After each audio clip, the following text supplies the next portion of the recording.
একটা শাবান মাস চলছে, ঠিক কিনা বলুন? কি মাস? শাবান মাস।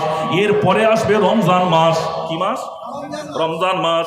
ও ভাইরা আমার, যুবকেরা আমার, শাবান মাসের একটা রাতে ইবাদত করেছে, ঠিক কিনা বলুন? সেটা হলো শবে বরাতের রাত বিদায় নিয়েছে। দেখবেন এই শবে বরাতের রাত যখন আসবে, রমজান যখন আসবে, বাংলাদেশের কিছু ইহুদি মার্কা আলেম আছে, বড় বড় দাড়ি, বড় বড় জুব্বা করে মোবাইলে ফতোয়া দেয়, দেখবেন যে শবে বরাত বেদাত, কোরআন হাদিসে কোনো দলিল নেই, ঠিক কিনা বলুন? আর এই কথাগুলো আমাদের ছেলেরা মোবাইলে দেখে বলে, এই তো বড় হুজুর একটা বলে দিয়েছে। ও ছেলেরা পায়ে ধরে বলে যায়, জেনে রাখো, যেটা বড় হুজুর তোমাকে ভালোর জন্য বলেনি, তোমার ইমানটা শেষ করার জন্য বলছে। যদি ওই হুজুরটা বলে কোরআন হাদিসে দলিল নেই, কোরআন হাদিসে শবে বরাত নেই, আমি তার বলবো কোরআন হাদিসের নামাজও নেই, কোরআন হাদিসের রোজাও নেই। যদি কোনো ব্যক্তি কোরআন হাদিসের নামাজ রোজা দেখাতে পারে, আমি গুনাহগার 1 লক্ষ টাকা পুরস্কার তাকে দেব। কে বলেছে তোমাকে যে কোরআনে শবে বরাত নেই? আমি তোমার যুক্তিতে যাব, কোরআনে নামাজ দেখাও, তুমি নামাজ ফরজ বললে, কোরআনে রোজা দেখাও কোথায় আছে? এ নামাজ রোজা হলো ফার্সি শব্দ, কোরআনটা হলো আরবি। তাহলে আরবিতে ফার্সি খুঁজলে পাওয়া যাবে না। কোরআনে সালাদ আছে, সালাদ মানে নামাজ, কোরআনে নামাজ নেই, সালাদ আছে। রোজা নেই, সাওম আছে। ওই রকম শবে বরাত হাদিসে নেই, হাদিস শরীফে আছে লাইলাতুন নিসফু মিন শাবান, লাইলাতুন নিসফু মিন শাবান। রাসূলুল্লাহ বলেছেন শাবানের মধ্যতম রাত্রিতে আল্লাহ রাব্বুল আলামিন 7 তবক আসমান থেকে প্রথমতম আসমানে নেমে আসে, নেমে এসে গুনাহগার বান্দাবান্দীদেরকে ডাক দেয়। ভাই তোমরা তো দূরের কথা, আহলে হাদিসদের যিনি মূল পান্ডা, আহলে হাদিসদের যিনি মূল নায়ক, ভাই তানার মতো লোক, তানার মতো মুহাদ্দিস, তিনি তিরমিজির এই হাদিসটাকে সহি বলেছেন যে শবে বরাতের এই হাদিসটা সহি। তাদের শবে বরাত বলে রাত আছে, তাহলে এরা বলে শবে বরাত নেই। আমি আপনাদের আরেকটু বললে বুঝতে পারবেন। এর পরিপ্রেক্ষিতে একটা হাদিস, মুসলিম শরীফের হাদিস আপনাদের শোনা। আমরা জানি সব থেকে অতি কঠিন জায়গা হলো জাহান্নাম, ঠিক কিনা বলুন? কি জায়গা? জাহান্নাম। আচ্ছা, জাহান্নামের থেকে কঠিন জায়গা আর আছে? নেই না। আমি আপনাদের শুনিয়ে যাই আজকে। রাসূলুল্লাহ বলেছেন জাহান্নামের ভিতরে একটা গর্ত আছে। কার ভিতরে? জাহান্নামের ভিতরে। প্রতিদিন জাহান্নাম আল্লাহর কাছে কাঁদে, ফরিয়াদ করে, আল্লাহ ওই গর্তের ভিতরে আমাকে দেবেন। তাহলে গর্তটা ভয়ঙ্কর না খুব ভালো? এক কথা বুঝতে পারছেন? কে ওনার ফরিয়াদ করছে? জাহান্নাম ফরিয়াদ করছে, আল্লাহ ওকে আমার দেবেন না। সাহাবীরা নবীকে জিজ্ঞেস করলেন তাহলে কাদেরকে দেয়া হবে ওই গর্তে? নবী বললেন একদল আলেমদের দেয়া হবে, নবী বললেন একদল পীর সাহেবের দেয়া হবে, নবী বললেন একদল নামাজিকে দেয়া হবে, নবী বললেন একজন হাজি সাহেবের দেয়া হবে, নবী বললেন একদল গাজী সাহেবের দেয়া হবে। এক কথা বুঝতে পারছেন? তাহলে আমরা জানি নামাজ পড়লে জান্নাত পাওয়া যায়, আমার কথা নাই। নবী বলছেন একদল নামাজিকে ওই জাহান্নামের গর্তে দেওয়া হবে। আমরা জানি পীর সাহেব মানে খুব বড় দরজার লোক, ঠিক কিনা বলুন? কিন্তু নবী বলছেন একদল পীরেদেরও ওর ভিতরে দেওয়া হবে। আমরা জানি আলেম মানে সে মনে হয় খুব বিশাল ব্যাপার, রাসূল বলছেন একদল আলেমকে ওর ভিতরে দেওয়া হবে। যদি বলেন কেন, আমরা আরেকটু ব্যাখ্যা দিয়ে বুঝিয়ে দিই। ভাই দেখুন, একজন আলেম যদি মনে করে শত শত মানুষকে জাহান্নামের রাস্তা থেকে টেনে আনতে পারে, ঠিক কিনা বলুন? আবার একজন আলেমের চলা, কথা বলা, ওঠা বসা সাধারণ মানুষকে, হাজার হাজার লোককে জাহান্নামে পাঠাতে পারে। ঠিক বলেছি না ভুল বলেছি?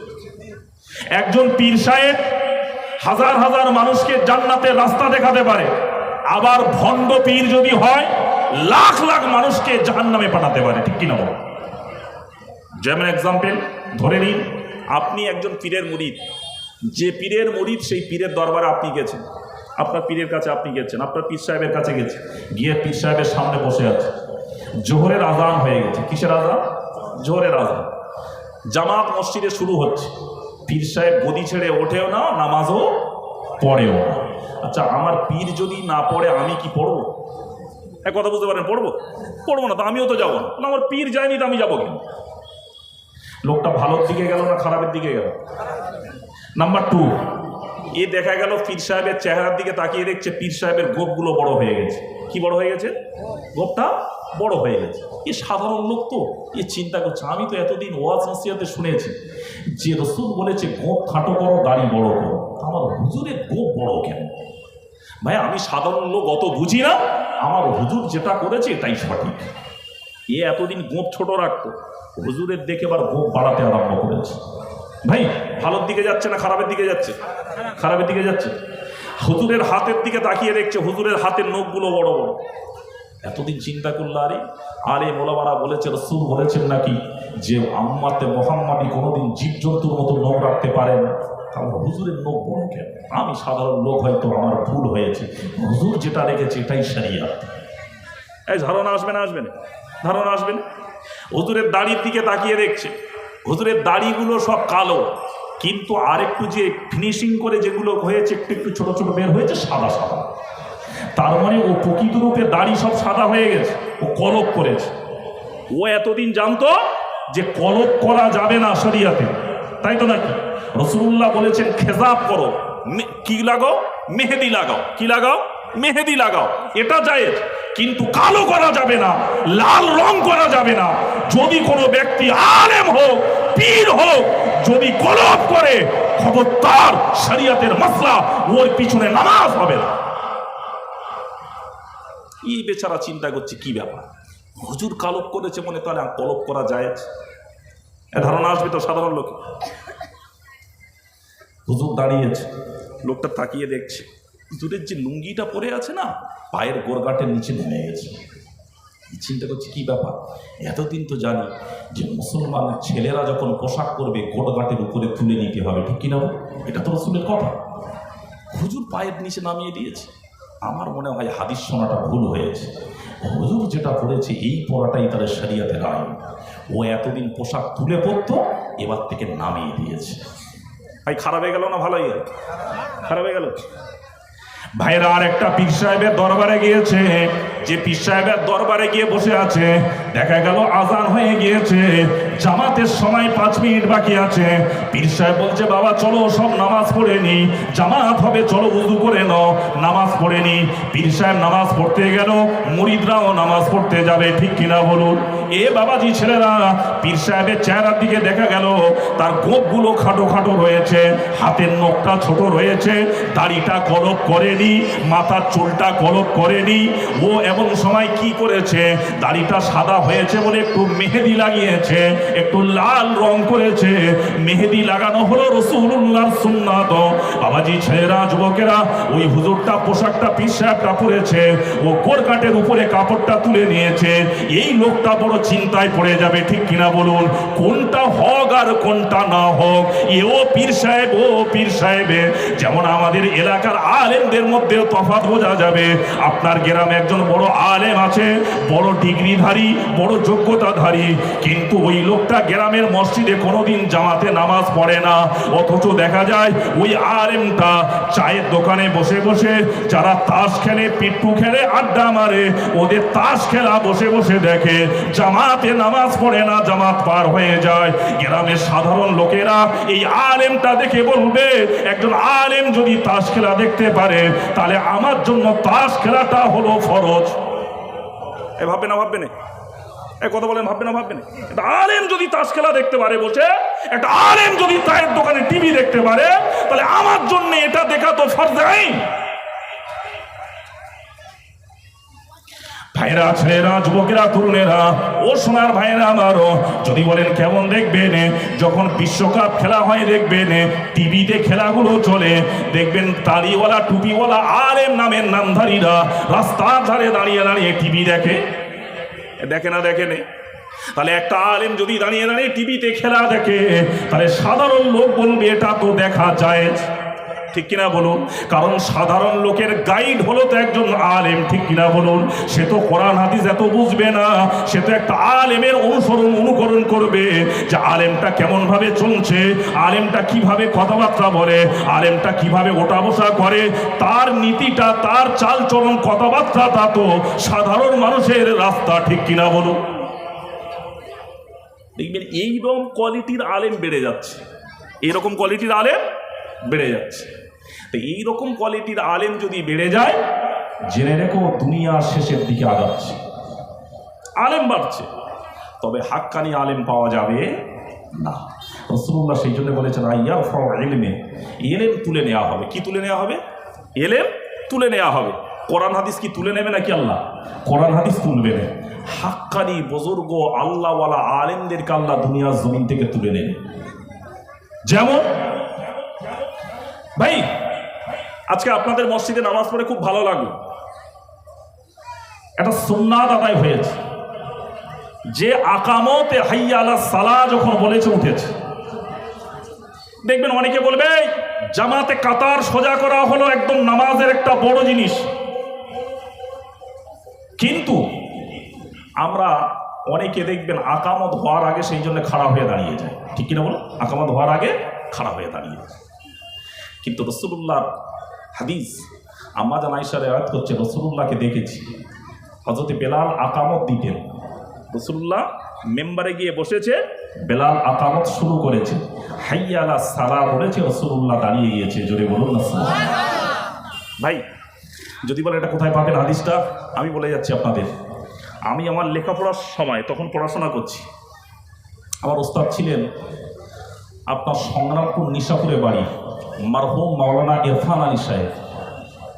হুজুরের কাছে তখন আছি, যিনি রাষ্ট্রপতি পুরস্কার প্রাপ্ত। তো একদল লোক গিয়েছে এই দ্বন্দ্ব নিয়ে।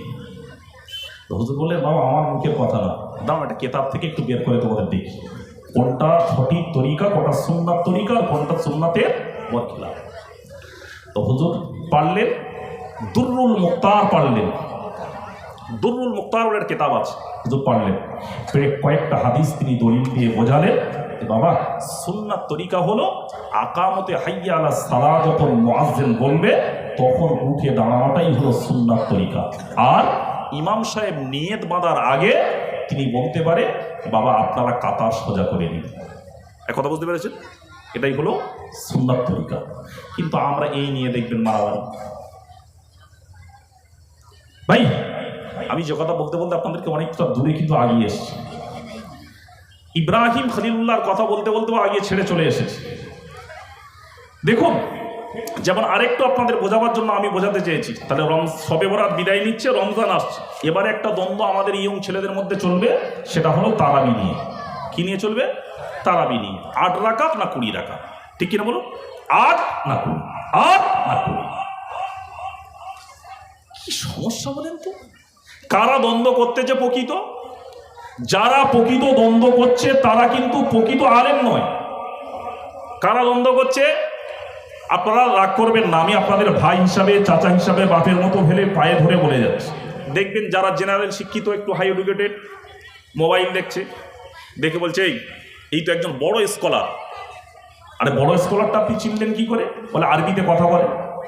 কিছু কথা বলে, আরবিতে কথা বলছে, ইংলিশে কথা বলছে, এই তো বড় স্কলার। তিনি বলে দিয়েছে তারাবি 8, তারাবি 8, 20 রাকাত পড়া যাবে। কি দলিল দিচ্ছে? রাসূলুল্লাহ জীবনে 20 রাকাত তারাবির নামাজ পড়েনি। ঠিকই কথা বলেছে, নবী জীবনে 20 রাকাত তারাবির নামাজ পড়ে। আবু বকরের জামানায় 20 রাকাত তারাবির নামাজ জামাত সহকারে হয়নি। তাহলে এটা পড়বেন কেন? কোথায় পেলে? এই তারাবির 20 রাকাত নামাজ শুরু করেছে হযরত উমর ফারুকের জামানা থেকে জামাত সহকারে। জোরে বলুন সুবহানাল্লাহ। কার জামানা থেকে? হযরত উমরের জামানা থেকে। এবার আপনাদের প্রশ্ন জাগবে, রসুল পড়েনি, আবু বকর পড়েনি, তাহলে উমর যখন করেছে আমরা, নবী করেনি, তাহলে এটা করবো কেন? প্রশ্ন। রাসূলুল্লাহ যাবার আগে, ওফাতের আগে আপনাকে বেঁধে দিয়ে গেছে। আল্লাহর নবী বলেছেন আমার ওফাতের পরে আমার 4 জন সাহাবী যে মত পেশ করবে ওটা তাদের মত শুধু নয়, ওটা আমি নবী আমারও মত। জোরে বলুন। নবী বলে দিয়ে গেছে। তাহলে রাসূলুল্লাহ তো জানতেন যে উমার যেটা রায় পেশ করেছে এটা মুখে উমারের রায়, কিন্তু প্রকৃতপক্ষে এটা রাসূলুল্লাহর রায়। জোরে বলুন। তাহলে এটা আপনাকে মানতেই হবে, ঠিক কিনা ভাই? দ্বিতীয় নম্বর, আমরা আগামীকাল জুম্মার নামাজ পড়ব। জুম্মাতে কটা আজান হয়? জুম্মাতে কটা আজান হয়? দুটো। এটা কিন্তু রাসূলুল্লাহ জামানায় ছিল না, হযরত আবু বকরের জামানায় ছিল না, হযরত উমারের জামানায় ছিল না, হযরত উসমান গনির জামানায়। উসমান গনি খেলাফতিত্ব করছে, প্রথমে নয়, মসজিদে নববী সংস্কার হচ্ছে, বড় হচ্ছে। হঠাৎ একদিন মসজিদে জুম্মার খুতবা দিতে এলেন, এসে মেম্বারে বসে হযরত বেলাল, হযরত মুয়াজ্জিনকে ডাকলেন, মসজিদে নববীর মুয়াজ্জিনকে ডাকলেন, ডেকে বললেন, মুয়াজ্জিন আজান দাও। তখন তো সাহাবীরা সব হায়াতে আছে, সাহাবীরা হায়াতের আছে। হযরত উসমানের এই দৃশ্য দেখে সাহাবীরা আশ্চর্য হয়ে গেলেন, উসমান করছে কি? নবী করেনি, আবু বকর করেনি, উমর করেনি, উসমান করছে। হযরত উসমান মুয়াজ্জিনকে বললেন, মুয়াজ্জিন আজান দিয়ে দিলেন। তারপরে জুম্মা থেকে এই আইন প্রযোজ্য হয়ে গেল। জোরে বলুন সুবহানাল্লাহ। আজ পর্যন্ত পৃথিবীর কোনো আলেম যদি বলে এটা কেটে বাদ দেবো, এ তো উসমানই করেছে, বাদ দাও, তোমার জুম্মা হবে, বাদ দেওয়া যাবে? তাহলে তুমি এটা মানছো আর ওটা মানবে না কেন?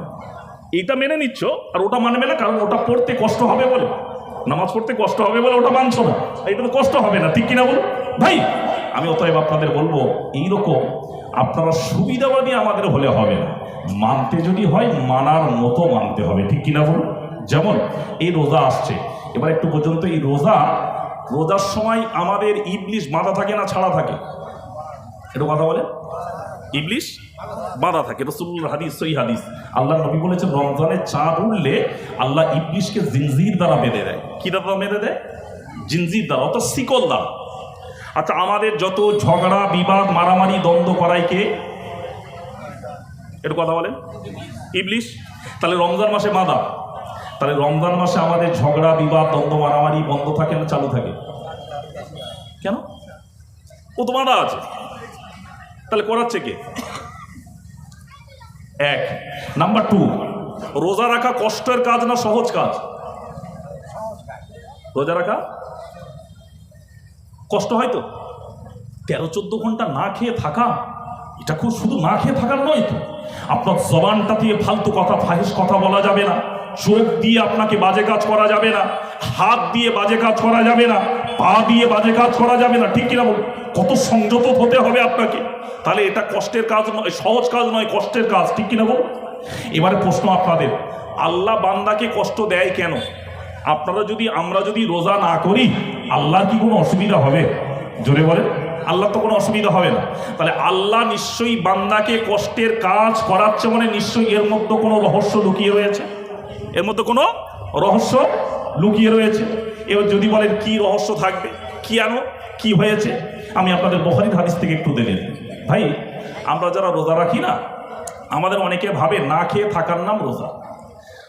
সেহরি খেয়ে নিল, সারাদিন নামাজ নেই, দেখবেন পাল্লায় চুরি, গীবত, পরনিন্দা, পরচর্চা। যেমন আবার এক প্রকার আছে, দেখবেন, আমি আপনাদের বলে যাই, দেখবেন রমজান মাসে আবার মাদ্রাসার কালেকশনও বেশি হয়। বেশি হয় না কম হয়? মাদ্রাসা কালেকশন বেশি হয়। দেখবেন সকালে আপনি সেহরি খেয়ে হয়তো নামাজ পড়ে একটু শুয়েছে, কিন্তু আপনার ঘুম ভাঙেনি, গ্রামে মাইক চালু হয়ে গেছে। হয় না? হয় না? গ্রামে মাইক চালু হয়ে গেছে। আপনাকে এত সুন্দর করে বলে বোঝাবে না যে 1 টাকা দান করলে 70 টাকার নেকি, রমজান মাস, তাই তো নাকি? কত সুন্দর করে বোঝাচ্ছে। খুব সাবধান, খুব সতর্ক। এক প্রকার টুপিওয়ালা, দাড়িওয়ালা, জুব্বাওয়ালার এটা হলো বিজনেসের সেন্টার, এটা হলো বিজনেস। মাদ্রাসায় 10টা ছেলে আছে, মাদ্রাসায় খরচা পার ডে 1000, কিন্তু কালেকশন হচ্ছে পার ডে 10,000। কথা বুঝতে পারছেন ভাই? মাদ্রাসায় কি আছে? মাদ্রাসায় বলছে এতিম ছেলে, যেমন একটা গ্রামের মহিলার কাছে এসে বলছে, মা গো, আমার মাদ্রাসায় অনেক এতিম ছেলে আছে, এমন অনেক ছেলে আছে যারা এতিম ছেলে, কোরআন ধরবে, কোরআন কেনার মতো টাকা নেই, একটা কোরআন কেনার মতো অন্তত টাকা দেন। বলে না? বলে না? কোরআন কেনার মতো টাকা দেন। আপনি আপনার ঘর থেকে যদি বলেন একটা কোরআন দিচ্ছি, তাহলে নিয়ে যান, নেবে কেন? কোরআন দরকার তো। এতিম ছেলেটা কোরআন কিনতে পারেনি, তার কোরআন দরকার। তাহলে আমার কোরআন আছে, আমি একটা কোরআন দিয়ে দিচ্ছি, তাহলে তো প্রয়োজন মিটে যাবে। তখন ফট করে গিয়ে কি বলবে জানেন মা, সারাদিন কোথায় থাকবো ঠিক নেই, আল্লাহ কোরআন তো নিয়ামতি খালাম, কোথায় কি হয়ে যাবে ঠিক নেই, বেয়াদবি হয়ে যাবে, সেই জন্য আমরা কোরআন নিতে পারবো না, টাকা দেন। কি দেন? টাকা দেন। আপনার এখান থেকে আবার 10টা বাড়ি দূরে সরে যাবে, গিয়ে আবার ওই সেম একই কথা, ঠিক কিনা বলুন? আবার সেম একই কথা। কারণ এরা জানে যে এমনি বললে 10 টাকা হয়তো দেবে, আর কোরআনের কথা বললে কেউ না বলতে চাইবে না, টাকা থাকলে তখন 300-400 টাকা দিয়ে দেবে, ঠিক কিনা বলুন? তাহলে এ তো ধোকা দিয়ে টাকা নেওয়া, এটা ধোকা দিয়ে টাকা নেওয়া, ঠিক কিনা বলুন? এটা কোনোদিন রাসূলুল্লাহ শেখায় নি। অতএব মাদ্রাসায় এখন দিতে গেলে সেটাও আপনাকে চিন্তা ভাবনা করে দিতে হবে, কোথায় দিচ্ছি, কোথায় দেব। অনেকে বলে আমি আবার ও চিন্তা করব কেন, দিলাম যা হবে হবে, ঠিক কিনা বলুন? না, আল্লাহ বলেছে বান্দা তোর আমি জ্ঞান দিয়েছি, বিবেক দিয়েছি, আকল দিয়েছি, তুই সবটা যাচাই বাছাই করে দেখছি, আর তুই আমার রাস্তায় দান করার সময় তোকে একটু যাচাই করার ক্ষমতা হলো না যে কোথায় দান করলে কবুল হবে আর কোথায় দান করলে কবুল হবে না, এটাও তোকে দেখতে হবে, এটাও তোকে দেখতে হবে। বন্ধু যুবকেরা, তাহলে ইবলিশ বাধা আল্লাহ কেন রোজা রাখতে দিলেন? দেখেন রোজার মাহাত্ম্য ফজিলত দেখেন। আমাদের দুশ্মন কটা? আল্লাহর ইবাদত থেকে গাফিল করিয়ে রাখার দুশ্মন কটা? কষ্ট হচ্ছে আমার কথায়? হ্যাঁ, আল্লাহর ইবাদত থেকে ভুলিয়ে রাখার দুশ্মন কটা? একটু কথা বলেন আমার সঙ্গে, আর অল্প সময় আছে, বিদায় নেবো, যাবো না জায়গায়। ভাই কটা দুশ্মন? একটা না দুটো? জোরে বলেন কটা? একটা। কি নাম? ইবলিশ। আপনাদের মত কটা দুশ্মন আমাদের? কটা দুশ্মন? একটা না দুটো? ওয়াজ বুঝেন, দুশ্মন একটা নয়, দুশ্মন হলো দুটো। কটা? জোরে বলেন, কথা বলেন, কটা? দুটো। যদি বলেন কি কি, এ তো আপনি আবার নতুন বলছেন। না, নতুন আমার কথা না, এ রাসূলুল্লাহ বলে গেছে। একটা হলো ইবলিশ, আর একটা নাম হলো নফস। আর একটা নাম কি? এ কোথায় থাকে? কোথায় থাকে? অন্তরে। কোথায় থাকে? অন্তরে। এই কত বড় দুশ্মন জানেন? শোনেন হাদিস শরীফ। ভাইয়ের আমার, যুবকের আমার, বিশ্ব সাহাদা হযরতে জুনায়েদ বাগদাদী রাহমাতুল্লাহ আলাইহি হুজুর বর্ণনা করেন, আল্লাহ জমিন থেকে একটা ইঁদুর বের হলো। এমন সময় আমার হাতে একটা ছড়ি ছিল, আমি ওই ছড়িটা নিয়ে ইঁদুরটার উপরে একটা মারলাম। মারার সঙ্গে সঙ্গে দেখলাম ইঁদুরটা ফুলে ফেপে একটা শূকরের মতো আকৃতি ধারণ করেছে। কত বড় হয়েছে? একটা ছোট্ট ইঁদুর একটা শূকরের মতো আকৃতি ধারণ করেছে। ভাই ছোট্ট ইঁদুর যদি এত বড় আকৃতি ধারণ করে এক ঘা মারার পরে ভয় লাগবে না? লাগবে না? অটোমেটিক ভয় খেয়ে যাব।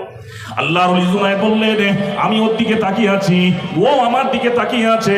এমন সময় আমি জিজ্ঞেস করলাম কিছুক্ষণ পরে, ওরে জন্তু তুই আসলেই ইঁদুর না আসলেই শূকর বল? ওই জন্তুর জবান খুলে জবাব দিচ্ছেন, এই আল্লাহর ওলি জুনায়েদ, আমি ইঁদুরও না শূকরও না, আমি হলাম মানুষের নফস। কে? আমি হলাম মানুষের নফস। তোর কাজ কি তুই একটু বল। ওই নফস জবাব দিলেন, আল্লাহর ওলি জুনায়েদ আমার কাজ কি শুনুন, আল্লাহর কোন বান্দা যখন একটা নেকির কাজ করে, আমি তার অন্তরে বসে বসে ফুলিয়ে ফেঁপিয়ে তাকে 10টা গুনার কাজ করাবার চেষ্টা করি। তাহলে ছোট দুশ্মন না বড় দুশ্মন? জোরে বলেন। ভাইয়েরা, যুবকেরা, বন্ধুরা, তরুণেরা, ইবলিশ বাধা, কিন্তু নফস ছাড়া। ইবলিশ আল্লাহকে বলছে, রব্বুল আলামিন আল্লাহ, আপনি আপনার বান্দাদের রমজানে এত নেকি দেন আল্লাহ, এটা কল্পনা করা যায় না। আবার আপনি আমাকে বেঁধে রাখেন। আল্লাহ রব্বুল আলামিন বলে, ইবলিশ রে, তুই তো আমার বান্দা বান্দীদের 11 মাস গুনার কাজ করে আসো, 11 মাস তাদের অন্তরে বসে প্রতারণা দিস, তাদের শরীরে শিরায় ঢুকে ঢুকে তুই প্রতারণা চালাস। তবে ইবলিশ জেনে রাখো, আমি আল্লাহ ওয়াদা করেছি, আমার বান্দা বান্দীরা 11 মাস গুনাহ করার পরে তারা 1 মাস যদি ঠিকভাবে আমার হুকুম পালন করে, আমার আতাত করে, জিকির আজকার তাসবিহ তাহলিল করে, আমি আল্লাহ ওই বান্দাদের প্রতি এত রাজি হয়ে যায়, খুশি হয়ে যায়, 11 মাসের সমস্ত গুনাহ ক্ষমা করে দিয়ে তার থেকেও বেশি নেকি দিয়ে দেব। জোরে বল। ইবলিশ বলছে, আল্লাহ আমাকে বেঁধে দেবেন, আবার এত নেকি দেবেন। আল্লাহ আরেকজন তো রয়েছে, সে তো গুনাহ করাবে। আল্লাহ রাব্বুল আলামিন বলে, ইবলিশ সে গুনাহ করাবে কতটা সেটা আমি আল্লাহ জানি। ভাইয়ের আমার, কোন নফস শুনুন, একে জব্দ করার রাস্তা কি শুনুন। বুখারীর হাদিসে রাসূলুল্লাহ বলছেন, ও সাহাবীরা, নফস কত বড় দুশমন দেখো। আল্লাহ রাব্বুল আলামিন যখন নফসকে সৃষ্টি করলেন, আল্লাহ সৃষ্টি করে আল্লাহর সামনে বসিয়েছেন। আল্লাহর সামনে বসিয়ে রেখে আল্লাহ জিজ্ঞেস করছেন, ওরে নফস তুই কে আর আমি কে বল? নফস বলছে, তুমি তুমি আমি আমি, আমার আল্লাহকে আল্লাহ বলে মানলো না, স্বীকার করলো না। আল্লাহ রাব্বুল আলামিন বললেন ফেরেশতারা এই নফসের খানাটা একদিনের জন্য বন্ধ করে দাও। নফসের খানাটা একদিনের জন্য বন্ধ করে দেয়া হলো, আল্লাহ দরবারে আনা হলো। আল্লাহ বসিয়ে রেখে জিজ্ঞেস করছেন আবার, ওরে নফস তুই কে আর আমি কে বল। নফস আবার বলছেন তুমি তুমি আমি আমি। তবে প্রথম দিনের তুলনায় দ্বিতীয় দিন গলার সুরটা নরম হয়ে গেল। আল্লাহ বললেন ফেরেশতারা নফসের খানাটা আরো একদিনের জন্য বন্ধ করে দাও। নফসের খানাটা আরো একদিনের জন্য বন্ধ করে দেয়া হলো, আল্লাহ দরবারে আনা হলো। আল্লাহ আবার বসিয়ে রেখে জিজ্ঞেস করলেন নফস তুই কে আর আমি কে। নফস বলছেন তুমি তুমি আমি আমি। আচ্ছা ভাই সঠিক উত্তর হচ্ছে এটা? সঠিক উত্তর হলো? আল্লাহ বললেন ফেরেশতারা আরো একদিনের খানা বন্ধ করবে। তবে যত দিন যাচ্ছে তত গলার সুরটা ভলমটা নরম হচ্ছে, খানা খাওয়া হচ্ছে না, তো রুজি নেই, তো জব্দ তো অটোমেটিক হবে, ঠিক কিনা? আল্লাহ বলেন ফেরেশতারা আরো এক কাজ করো, আরো একদিনের রুজি বন্ধ করো। তৃতীয় দিনও রুজি বন্ধ করে দেয়া হলো। চতুর্থ দিনে আল্লাহ দরবারে আনা হলো। আল্লাহ বসিয়ে রেখে আবার জিজ্ঞেস করলেন ওরে নফস তুই কে আর আমি কে বল। নফস এবার করুণ সুরে নরম মেজাজে বলতে আরম্ভ করলেন আল্লাহ তুমি হলে আমার খালিক, তুমি হলে আমার সৃষ্টিকর্তা, আমি হলাম তোমার মাখলুক, আমি হলাম তোমার সৃষ্টিকৃত জীব। জোরে বলো। তাহলে নফস আল্লাহকে স্বীকার করলো কিসের দ্বারা? রুজি বন্ধ হলো, খানা বন্ধ হলো, তবে আল্লাহকে আল্লাহ বলে স্বীকার করলো। ভাইরা যুবকেরা বন্ধুরা, আল্লাহ বলল হাবিবি আমি ওয়াদা করেছি আমার বান্দাদের 11 মাসের ইবলিশের প্রতারণার গুনাহ ক্ষমা করাবো।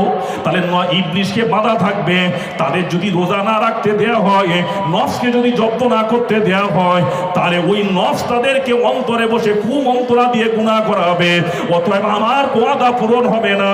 আমি আল্লাহ তাদেরকে এই নফসকে জব্দ করার জন্য তাদের উপরে আমি আল্লাহ রোজা ফরজ করে দিলাম। ওরা যখন রোজা রাখবে ওদের খাওয়া হবে না, ওদের নফসেরও খানা খাওয়া হবে না। অতএব অন্তত করে অন্তরে বসে বসে নফস কুমন্ত্রণা দিতেও পারবে না, ও জব্দ হয়ে থাকবে। তখন আমার বান্দাবান্দিদের ওই অন্তরের সঙ্গে আমি আল্লাহ আমার সম্পর্কটা বড় গভীর হয়ে যাবে। জোরে বলুন। ও ভাইরা যুবকেরা বন্ধুরা, এবারে ইবলিশ আল্লাহকে শেষ চ্যালেঞ্জ কি দিচ্ছেন শুনুন। আল্লাহকে বলছে আল্লাহ আপনি আমাকেও বেঁধে রাখলেন, নফসকেও জব্দ করে রাখলেন, আপনার বান্দাবান্দির নেকিও বাড়িয়ে দিলেন। আল্লাহ বলেছেন ও হাবিব তুমি তোমার উম্মাতি জানিয়ে দাও এই রমজান মাসে যদি তোমার বান্দারা খানাও খায় তাতেও নেকি পাওয়া যাবে, সেহরি খেলে তাতেও নেকি পাওয়া যাবে, ইফতার করলে তাতেও নেকি পাওয়া যাবে। রমজান মাসে তোমার বান্দাবান্দিরা যতটা খরচা করবে এই খরচাগুলো আমি আল্লাহ নেকির খাতায় লিখে দেব। জোরে বলুন। ইবলিশ বলল আল্লাহ এত পরিমাণে নেকি দিচ্ছেন, আপনার বান্দাবান্দিদেরকে দেখা যাবে আপনার বান্দাবান্দিরা কি হয়, আপনার বান্দাবান্দিরা যারা রমজান মাস আলে এরা নামাজ অনেকে শুরু করে, অনেকে টুপি মাথায় দিয়ে ঘরে, অনেক মা বোনেরা কোরআন পড়া শুরু করে, অনেক মা বোনেরা টিভি দেখা পুরো বন্ধ করে দেয়, ঠিক কিনা বলুন। আল্লাহ রাব্বুল আলামিন বলে ইবলিশ রে হ্যাঁ তারা তো রহমতের মাস পেয়েছে, ফিরে আসবে, আমি আল্লাহ নেকিও তাদের এই জন্য বানিয়ে দেব। ইবলিশ বলছে আল্লাহ তবে আমি চেষ্টা করব আপনার বান্দাবান্দিদের 11 মাসের গুনাহ ক্ষমা করিয়ে 1 মাসে এত নেকি দিয়েছেন ওই 1 মাসের নেকিগুলো আমি ইবলিশ 1 সেকেন্ডে শেষ করার চেষ্টা করব। কত সেকেন্ডে? কত দিনের নেকি? 1 মাসের। কত মাসের? রমজান মাসের। কত মাসের? 1 মাসের। এই রমজান মাসের সেহেরি, ইফতার, তারাবি, কোরআন তেলাওয়াত, জিকির আজকার, তাসবিহ তাহলিল, ওয়াজ নসিহত, এত নেকি ইবলিশ বলছে ক মিনিটে শেষ হবে? কত? 1 সেকেন্ডে। সম্ভব? সম্ভব হবে? তাই একটু উপলব্ধি করুন। দেখুন সামনে রমজান, রোজা যখন হয়ে যাবে, চাঁদ রাত উঠেছে, চাঁদ উঠেছে, আগামীকাল ঈদের নামাজ। যদি বলা হয় 9টায় ঈদের নামাজ, দেখবেন যারা প্রকৃত রোজাদার, যারা প্রকৃত আল্লাহ প্রেমী, এরা ঈদের নামাজে এসে চুপচাপ মন খারাপ করে বসে থাকে, ঠিক কিনা বলুন? চুপচাপ মন খারাপ করে বসে থাকবে, কারণ যে এই রহমতি মাস আর পাবো না, রহমতি মাসটা বিদায় নিচ্ছে, ঠিক কিনা বলুন? আর পাবো না। আর এক শ্রেণীর নামধারী মুসলমান, এক শ্রেণীর নামধারী মুসলমান না রোজা রেখেছে, না তারাবি পড়েছে, না সেহেরি খেয়েছে, না ইফতার খেয়েছে, এরা বলছে ঈদের নামাজ পড়তে হবে, তাই একটু গিয়ে হই হই করে নামাজটা দুরাকাত কোনো রকম পড়ে আসে। এরকম লোক আছে না নেই? চল হই হই করে এলো। যদি 9টা 10 হয়েছে রে বাপ, ওই ইমাম সাহেবের বায়ান আর শুনতে ভালো লাগবে না। 9টা পার হলেই এমন আমরা অনেকে বলতেও শুরু করি, ইমাম সাহেব আর ভালো লাগছে না, বায়ান অনেক শোনা হয়েছে, বন্ধ করুন, জামাত শুরু করুন। টাইমের জ্ঞান নেই আপনার। 9টায় টাইম ছিল ভাই। রাসূলুল্লাহর কথা নয়, শরীয়তের মাসলা, শরীয়তের আইন। যদি কোনো ব্যক্তি ইমামের বিরুদ্ধে কথা বলে আবার ওই ইমামের পিছনে নামাজ পড়ে, তার নামাজ হবে না। যাই হোক, ফুরফুরা থেকে আওলাদে মুসাদ্দেদে জামান হুজুর এসেছেন, একটু খুশিতে তাকবীর দেন তো, নারায়ে তাকবীর। আর একটু জোরে হোক নারায়ে তাকবীর, নারায়ে তাকবীর। সিলসিলায়ে হক মুজাদ্দেদে জামান, সিলসিলায়ে হক মুজাদ্দেদে জামান জনাব পীরজাদা হুজুর কিবলা, নারায়ে তাকবীর। দুরূদ শরীফ। আল্লাহুম্মা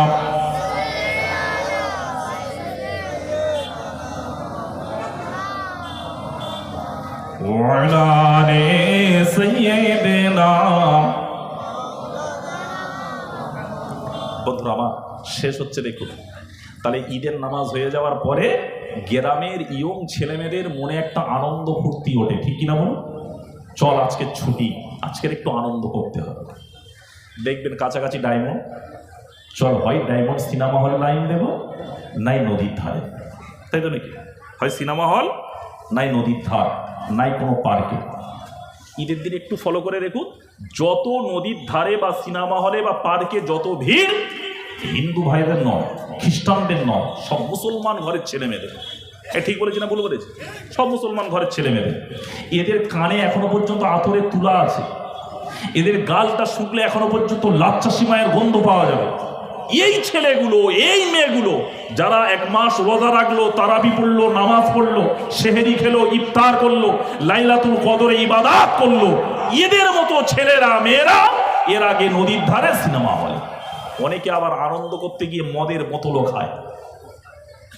খায় না? খায় না? মদের বোতলও চলছে। আপনারা যদি বলেন না আমার এটা ভুল বলছেন, আমি নিজের চোখে দেখেছি। যখন ওই নদীর ধার দিয়ে রাউদে বেরোয় গাড়ি নিয়ে, একটা বোতলও চলছে ভাই। তাহলে ইবলিশের কথা পূরণ হবে না? হবে না। ইমামে আযম আবু হানিফা রাহমাতুল্লাহ হুজুর ফতোয়া দিয়েছেন, কোন মুসলমান ঘরের একটা ছেলে বা মেয়ে আল্লাহর শরীয়তের হারামকে যদি অন্তর থেকে আনন্দ প্রকাশ করে, অতটুকু তার কাফের হওয়ার জন্য যথেষ্ট। কথা বুঝতে পেরেছেন? তাহলে এই আনন্দটা ফুর্তি প্রকাশ করতে 1 সেকেন্ড সময় লাগবে। আপনি যখন কাফের হয়ে যাবেন, আপনার সমস্ত নেকিগুলো সব বরবাদ হয়ে যাবে, ঠিক কিনা বলুন? ইবলিশ আল্লাহকে বলবে, আল্লাহ আমার কাজ সাকসেস হয়ে গেছে, আমার কাজ সাকসেস হয়ে গেছে। আপনি 1 মাস বেঁধে রাখার পরেও, এত কষ্ট করে নেকি কামানোর পরেও ওদেরকে আমি ঠিক আমার সাইজ করে দিয়েছি। আল্লাহ তখন বলে দেয়, ইবলিশ তবে শোন, যারা প্রকৃত আমার বান্দাবান্দি, যারা প্রকৃত আমার বান্দাবান্দি, প্রকৃত বান্দাবান্দি, আমি আল্লাহ তোর সঙ্গে চ্যালেঞ্জ করলাম, তুই তাদের একটাও নেকি নষ্ট করতে পারবি? জোরে বলেন, একটাও নেকি নষ্ট করতে পারবি না, ঠিক কিনা বল ভাই? সেই জন্য রাসূলুল্লাহ বলেছেন, আমার উম্মতের মধ্যে নেকি কামানো বড় সহজ, নেকি কামানো বড় সহজ, কিন্তু নেকিটা জমিয়ে রাখা বড় কষ্ট। নেকিটা মজুদ রাখা, জমিয়ে রাখা বড় কষ্ট, ঠিক কিনা বলুন? আপনি বলবেন নেকি কামানো সহজ মানে, হ্যাঁ, আপনি রাস্তায় যাচ্ছেন, এতেও নেকি কামানো যাবে। আপনি রাস্তায় যাচ্ছেন, কাউকে সালাম দিলেন, নেকি হবে না? হবে। আপনি রাস্তায় যাচ্ছেন, কোনো একটা পাথর বা কাঁটা পড়ে আছে, আপনার চোখে পড়েছে, আপনি এটা সরিয়ে দিলেন, রাসূলুল্লাহ বললেন এতেও নেকি পাওয়া যাবে। আপনি একটা দোকানে বা মোড়ে বসে আছেন, কোনো অপরিচিত লোক আসছে, আপনি তাকে বললেন, সে আপনাকে রাস্তা জিজ্ঞেস করলো, আপনি তাকে সঠিক রাস্তাটা বলে দিলেন, এতেও নেকি পাওয়া যাবে, ঠিক কিনা বলুন ভাই? তাহলে নেকি কামানো পদে পদে নেকি আছে, ঠিক কিনা বলুন? আপনি ঘুমাবেন, তাতেও নেকি। আপনি ঘরে ঘুমাবেন, তাতেও নেকি। যেমন শরীয়তে এসেছে, আপনি ঘর বানাচ্ছেন, কি বানাচ্ছেন? আপনি ঘর বানাচ্ছেন, ঘরের জানালা রাখি আমরা কিসের জন্য? আলো বাতাসের জন্য, ঠিক কিনা বলুন? শুধু যদি একটু ঘুরিয়ে দেন, কি বলবে? আল্লাহ এই জানালাটা রাখছি কিসের জন্য? আমি আপনার ঘরের মসজিদের আজান শুনবো। কি শুনবো? আপনার ঘরের মসজিদের আজান শুনবো। তাহলে আজান শোনার নিয়েতে জানালা করলাম, আলো বাতাসও আসবে, আজানও শোনা যাবে, ইয়েতেও আপনার নামে আমালে নেকি হবে। তাহলে নেকির অভাব আছে? একটু যদি বুদ্ধি করে চলা যায় নেকি প্রচুর, কিন্তু নেকিটা জমিয়ে রাখা বড় কষ্টকর, ঠিক কিনা বলুন? এই নেকিটা শেষ করার জন্য আমাদের দুটো লোক বসে আছে, এও আছে ও আছে, ঠিক কিনা বলুন? নফসও আছে, ইবলিশও আছে। এই দুটো জায়গা যদি বন্ধ না করতে পারি, সেজন্য রাসূল বলেছেন তোমরা মাঝে মাঝে তোমাদের নেকিটা ঠিক মজুদ আছে কিনা একটু চেক আপ করো, ঠিক আছে কিনা একটু চেক আপ করো। এবার আপনাদের প্রশ্ন জাগবে, মারুফ ভাই চেক আপ করবো কি করে? চেক আপটা করবো কি করে? আমার নেকি আছে কি শেষ হচ্ছে আমি জানবো কি করে, বুঝবো কি করে?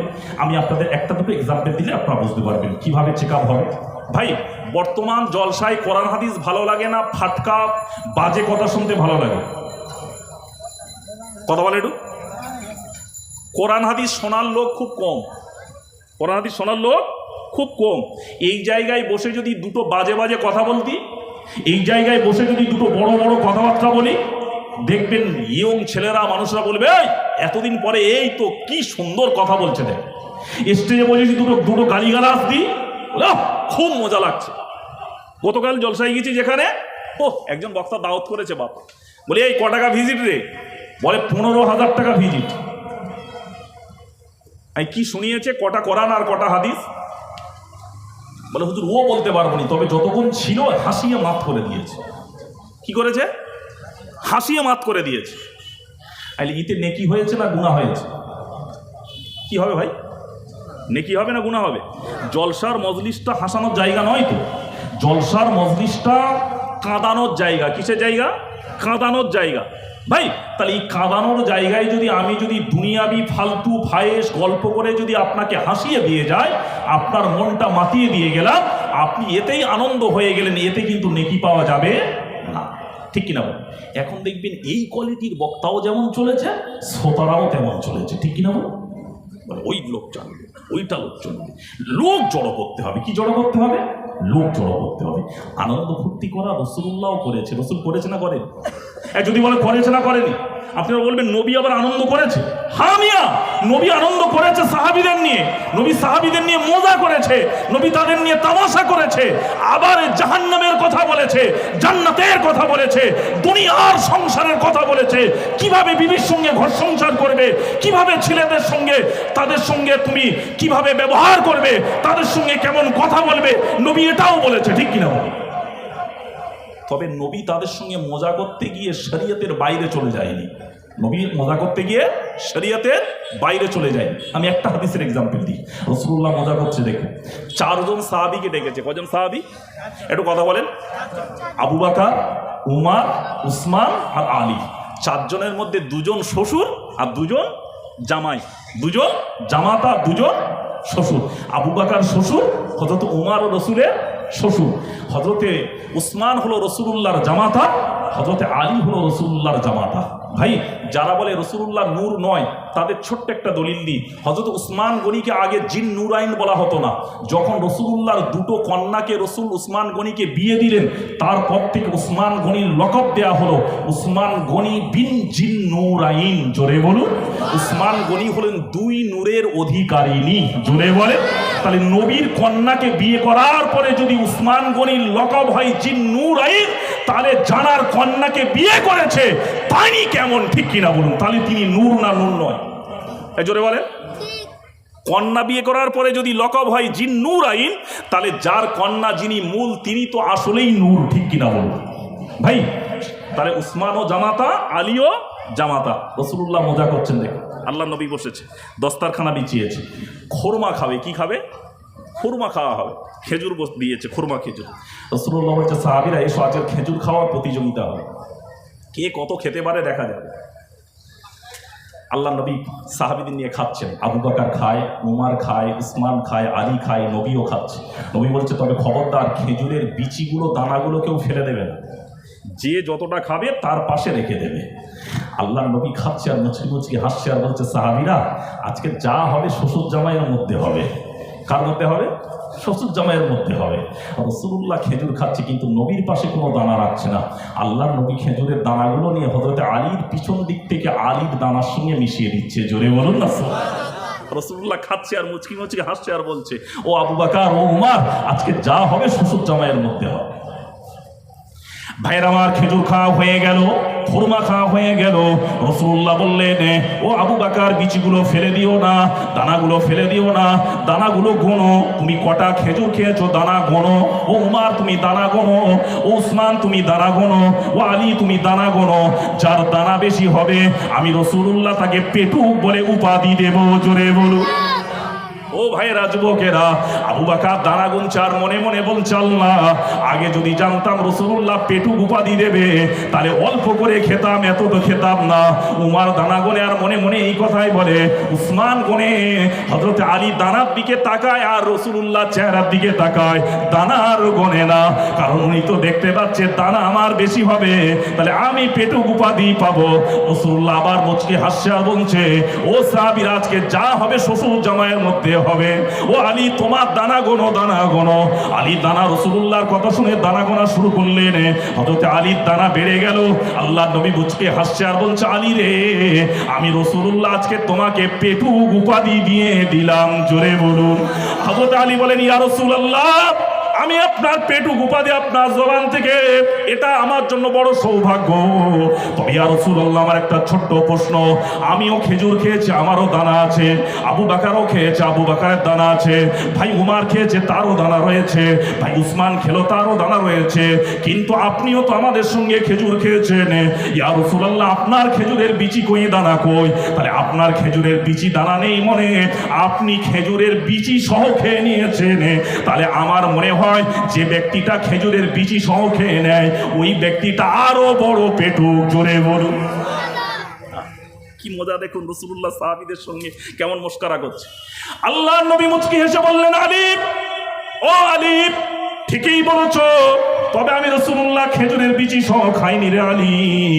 ও আলী, আমি রাসূলুল্লাহ আজকে তোমাকে এই মর্যাদাটা দেব বলে, এই লকবটা দেব বলে, আমি তোমার আজকের একটা মর্যাদা পেশ করব বলে তোমার সঙ্গে এই মজা করলাম। ওরে আলী রে, আমার খেজুরের বিচিগুলো তোমার বিচির সঙ্গে আমি মিশিয়ে বেশি করে দিয়েছি। এই জন্য বেশি করে দিয়েছি তোমার সঙ্গে সম্পর্কটা বেশি করার জন্য। কারণ আল্লাহ রাব্বুল আলামিন বলেছেন, আনা মাদিনাতুল ইলমি ওয়ালিউন বাবুহা। আমার রাসূলুল্লাহর হাদিস, আল্লাহ নবী বলেছেন, তামাম ইলমের শহর হলো আমার রাসূলুল্লাহ, আর ওই ইলমের দরজা আমি আলীকে বানিয়ে দিলাম। জোরে বলে।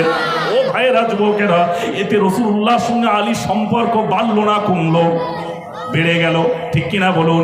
ইনি হলো ইলমের শহর আর আলীকে ইলমের দরজা বানিয়ে দিলেন। ভাইরা, তাহলে রাসূলুল্লাহ মজা করেছে, ঠিক কিনা বলুন? তবে রাসূলুল্লাহ মজা করতে গিয়ে গালিগালাজ নয়, বাজে কথা নয়, দুনিয়াবি কোনো কথাবার্তা বলে, ফালতু কথা বলতে তাদের হাসাতেন না। আল্লাহর নবীর শরীয়তের কথা বলে তাদেরকে হাসাতেন। রাসূলুল্লাহ আবার জাহান্নামের কথা শুনিয়ে তাদেরকে কাঁদাতেন। ঠিক কিনা বলুন? ভাইরা আমার, অপর আয়াতে এসেছে আল্লাহ নবী কেমন কাঁদালেন। রাসূলুল্লাহ মসজিদে নববীতে আলোচনা করছেন, এমন সময় দেখা গেল রাসূল পাক সাল্লাল্লাহু আলাইহি ওয়াসাল্লাম আলোচনা করতে করতে বললেন, ও সাহাবীরা, তোমরা সকলে জান্নাতে যাবে, তবে আমি নবী বলে দিচ্ছি ওই জান্নাতে যেতে পারবে না ওরা যারা হলো কালো। এরা কালো চেহারা ব্যক্তিরা জান্নাতে যাবে না। হযরতে বেলাল ছিলেন তো বড় কালো। ঠিক কিনা বলুন? বেলাল কান্না শুরু করলেন। নবী যখন বলেছে তো আমি যেতে পারবো না, রাসূলুল্লাহ বললেন অন্ধ ব্যক্তি যেতে পারবে না। হযরত উম্মে মাকতুম রাদিয়াল্লাহু তাআলা ছিলেন, তিনি কান্না চালু করে দিলেন।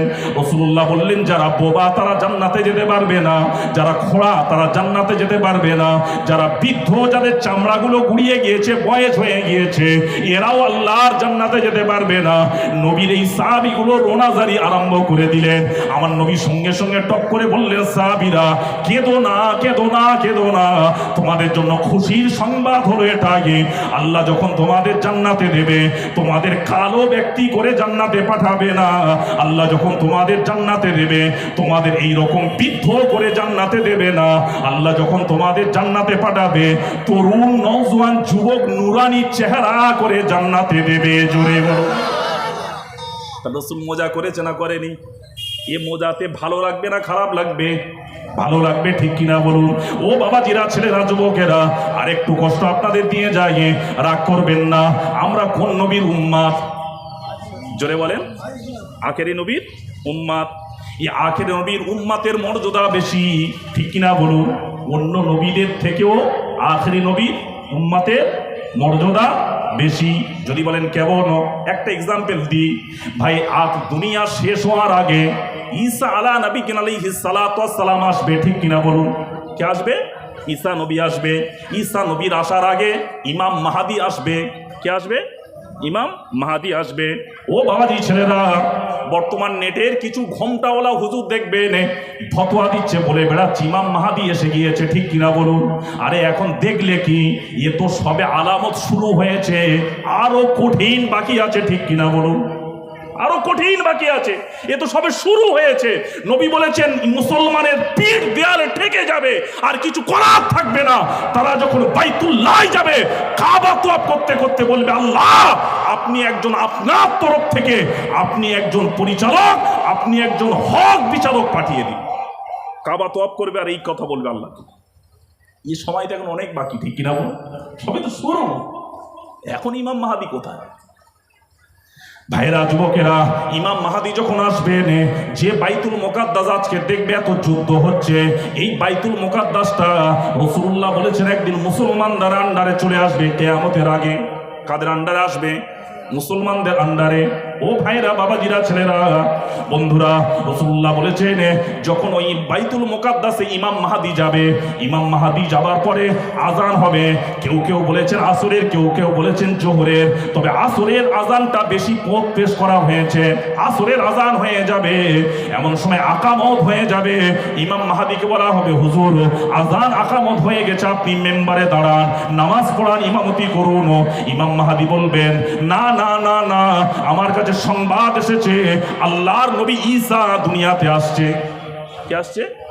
আল্লাহর নবী ঈসা দুনিয়াতে আসছে, একটু অপেক্ষা করো। ঈসা নবী দুনিয়ার জমিনে আসবেন। দুনিয়ার জমিনে আসার পরে ইমাম মাহাদি সালাম কালাম হবে, মুসাফা মুআলকা হবে, বলবে হুজুর আসরের জামাত শুরু হবে, আপনি আসরের নামাজের ইমামতিটা করুন। আপনি যেহেতু আল্লাহর নবী, আপনি কে? ঈসা নবী হলেন, ইনি হলেন আল্লাহর পয়গম্বর। ইমাম মাহাদি কিন্তু আল্লাহর পয়গম্বর, নবী নয়। ইমাম মাহাদি নবী নয়। ভাইরা, যুবকেরা, বন্ধুরা, ঈসা নবী কি জবাব দেবেন শুনুন।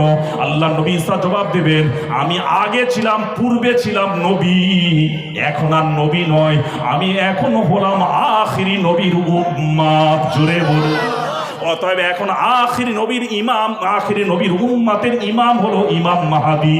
অতএব আমিও উম্মাত হয়ে ওই ইমামের পিছনে ইক্তেদা করার জন্য মেনে নিলাম। জোরে বলে। ও ভাইরা, যুবকেরা, আপনাদের আরেকটু শেষ ফাসলা দিয়ে দিই। রাসূলুল্লাহ উম্মাত যদি হতে পারো কি লাভ আছে শোনাবো।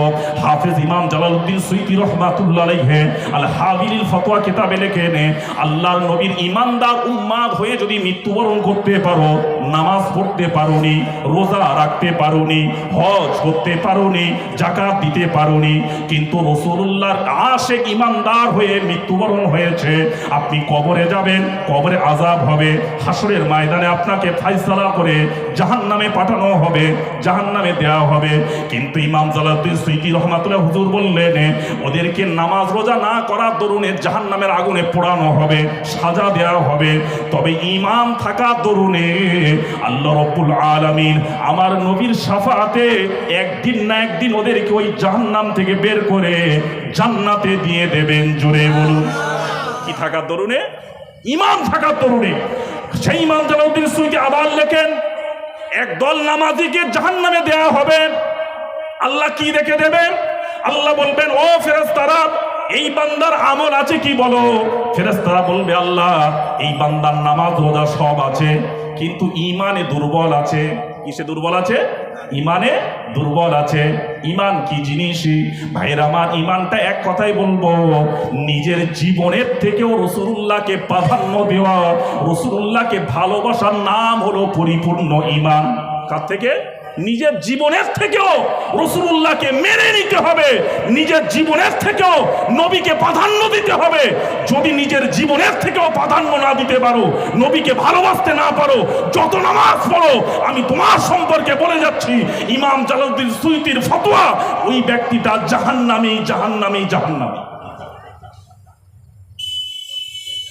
অতএব নামাজ দেখিয়ে গর্ব করা যাবে না, রোজা দিয়ে গর্ব করা যাবে না, ভাই হজ দিয়ে যাকাত দিয়ে গর্ব করা যাবে না। আল্লাহর কাছে ঈমানদার হতে পারো কিনা সেটাই তুমি দেখো। আল্লাহ তোমাকে ঈমানদার হিসাবে অ্যাকসেপ্ট করতে পারে কিনা দেখো। ভাই যদি বলেন কেমন, আরও একটু প্রসেস বলি। দেখবেন দুনিয়াতে ধোকা দেওয়ার সব থেকে বড় প্রসেস হলো টুপি, দাড়ি, জুব্বা। কি ভাই কথা বলেন, কি? টুপি, দাড়ি, জুব্বা। এর থেকে বড় সহজ পদ্ধতি ধোকা দেওয়ার আর অন্য কোনো নেই। যদি বলেন কেমন, আরেকটু বুঝুন তো, আর 10-15 মিনিটের কষ্ট দিই আপনার। ভাই আদম নবীকে ধোকা দিয়েছেন কে? একটু কথা বলেন আমার সঙ্গে। আদম নবীকে ধোকা দিয়েছেন কে? ইবলিশ। আচ্ছা, আদম নবী থাকতেন কোথায়? জান্নাতের ভিতরে। ইবলিশ থাকতেন বাইরে। আচ্ছা, আদম নবীকে যে বলেছে যে তুমি ওই গাছের ফল খাও, তাহলে এটা ইবলিশকে বলতে হয়েছে তো, আদম নবীকে বলতে হয়েছে তো। তাহলে বলেছে কি করে? ফোন করে। কথা বলতে পারেন না? ফোনে বলেছে, চিঠি লিখে দিয়েছে, কি করেছে? যেতে হয়েছে। আচ্ছা, ইবলিশ জান্নাতের ভিতরে ঢুকতে পারবে? ঢুকতে পারবে? কিছু মূর্খ বক্তা ওয়াজ করে দেখবেন, বলে সাপের রূপ ধরে জান্নাতে ঢুকেছে। আমি বলবো এদের শিক্ষাগত যোগ্যতা কম। কারণ আল্লাহর জান্নাতের চৌকাটটা কি এত সহজ? সামান্য দুনিয়ার এয়ারপোর্ট, এখানে যখন ঢুকবেন বৈজ্ঞানিকের সায়েন্সের তৈরি করে একটা র্যাডার আছে, ঠিক কিনা বলুন? আপনি যত যা কিছু লুকিয়ে নিয়ে যান, র্যাডার আপনাকে সাড়া দেবে, তাই তো নাকি? তাহলে আল্লাহর জান্নাতের চৌকাটটা কি এত সহজ? তুমি অন্য রূপ ধরে ঢুকলেই আল্লাহ ছেড়ে দেবে? এক কথা বুঝতে পারছেন না আমার ভাই? অবস্থা খারাপ। ইবলিস তাহলে ধোকা দিল কি করে? প্রশ্ন জাগে না যাবে? এক কথা বলেন, জাগে না জাগে না? বলবো। কারা কারা শুনবেন না একটু হাত তোলেন তো দেখি। নারায়ে তাকবীর। ওয়াজ হয়ে গেছে বাপ, 10:30 বাজে। চলো, আপনারাও জানিয়ে দিলেন, আমরা আর শুনবো না। যাই কষ্ট হচ্ছে আপনাদের। হ্যাঁ, একটু তকবীর দেন তো দেখি। নারায়ে তাকবীর। আর একটু জোরে হোক। নারায়ে তাকবীর, নারায়ে তাকবীর। ইবলিস ধোকা দিচ্ছে দেখুন। ইবলিস তো সব রকম সূরাত ধরার জন্য আল্লাহর কাছে অনুমতি নিয়ে নিয়েছে। সব রকম সূরাত ধরবে বলে অনুমতি নিয়ে নিয়েছে, আল্লাহ পারমিশনও দিয়েছে। এমনকি রুজিও ইবলিসের দেয় কে? জোরে বলেন, কে রুজি দেয়? আল্লাহ। আল্লাহ এও দিয়েছে। ভাই ইবলিস ধোকা দেবে, দাড়ি রেখেছে। কি রেখেছে? দাড়ি, টুপি, জুব্বা। কি কি করেছে? দাড়ি, টুপি, জুব্বা। এরপরেও তো জান্নাতে ঢুকতে পারছে না। জান্নাতে দরজার বাইরে বসে গেছে। বসে কি করছে? জিকির করছে। কি করছে? কার জিকির? জিকির কার হয়? আল্লাহ। জিকিরে মশগুল। আচ্ছা, আল্লাহ জিকির করে কারা? আল্লাহর মাহবুব বান্দা, ঠিক কিনা বলুন? জিকির করছে, খুব জিকিরে মশগুল হয়ে গেছে। এত সুন্দর জিকির হচ্ছে, আল্লাহ আল্লাহ আল্লাহ আল্লাহ। দেখবেন বাংলাদেশের কিছু ভণ্ড পীর আছে, দেখবেন জিকিরের নামে লাফালাফিও করে, ঠিক কিনা বলুন? খবরদার, এরা হলো ভণ্ড। এদের মানলে ঈমান আমল নষ্ট হয়ে যাবে, ঠিক কিনা বলুন? জিকির এটা হয়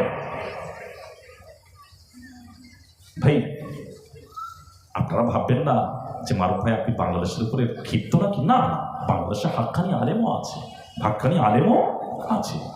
যেমন আপনাদের এখানে আজকের আসবেন, এসেছেন, ইনি আমার খুব পরিচিত লোক, আমার বড় ভাইয়ের মতো।